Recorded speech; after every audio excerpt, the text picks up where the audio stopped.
So today we're looking at a very, very specific pain point. I mean, if you've ever had to look behind a professional video wall or inside a server rack, you know exactly what I'm talking about. Oh, yeah. The power bricks. It's the enemy. It isn't even the data cables anymore. It's just this mess of power adapters. The dreaded wall warts, all fighting for space on the power strips. It's a nightmare. Right. You've got this beautiful high-tech setup, and behind it all is basically a rat's nest.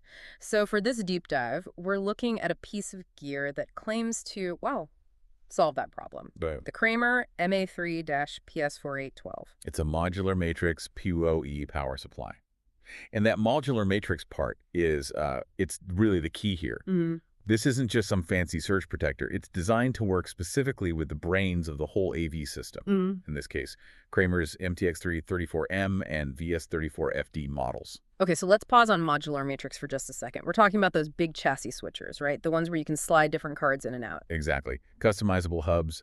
You might slide in some HDMI cards, some HDBaseT cards, whatever the job needs. But traditionally, those units just handle the data. The remote devices, you know, the screens, the cameras, they all still need their own power brick plugged into a wall somewhere. And that is precisely the problem this thing solves. This is the aha moment. It's the PoE, power over Ethernet. Right. The game changer. So this unit, the MA3-PS4812, it sits in the main rack. It generates 48 volts at a pretty hefty 12 amps, and it injects that power directly into the matrix itself. And the matrix just passes it on. It passes it through the output cards, down the same Ethernet cable that's carrying the video and control signals, and it powers the device at the far end. So you're basically taking the electrician out of the equation, at least at the TV location. You're eliminating that high voltage requirement at the edge. Yes. You run one SAT6 cable, and suddenly you get your video, your control, and your power, all in one. And 12 amps, that's a lot of headroom. A ton. Yeah. And it makes sure that even on those really long cable runs, you know, hundreds of feet, you're not getting a voltage drop that messes with the signal. It's all about reliability. Speaking of reliability, let's talk about the hardware itself. It's a standard 19-inch 1U rack unit, pretty straightforward, but it's heavy. The specs say about 5.7 pounds. Well, 2.6 kilos. And in a power supply, weight is usually a good thing. How so? It usually points to decent-sized transformers and good thermal management. You know, good heat sink. It's not just an empty box. On the topic of thermals, the documentation did flag something interesting. The operating temperature is 0 to 35 degrees Celsius. Which is actually a pretty tight window when you think about it. 35 C is, what, 95 Fahrenheit? Yeah. So if you just stick this in some non-ventilated closet in the middle of summer, you could definitely push that limit. It really demands a proper, controlled server room. That's a great point. It's marketed as an easy field upgrade, which it is, but easy assumes your environment is ready for it. It's physically plug and play, sure, but you have to respect the thermodynamics. So how is the market taking to this? I mean, it's niche hardware, but the reviews are pretty telling. We're seeing a 4.7 out of 5-star rating. Which is very solid for this kind of pro gear. But what really caught my eye wasn't about the tech. It was a review from a buyer in Mexico talking about HD TV supply. Oh, is that the one that mentioned Rachel Christian? Yeah.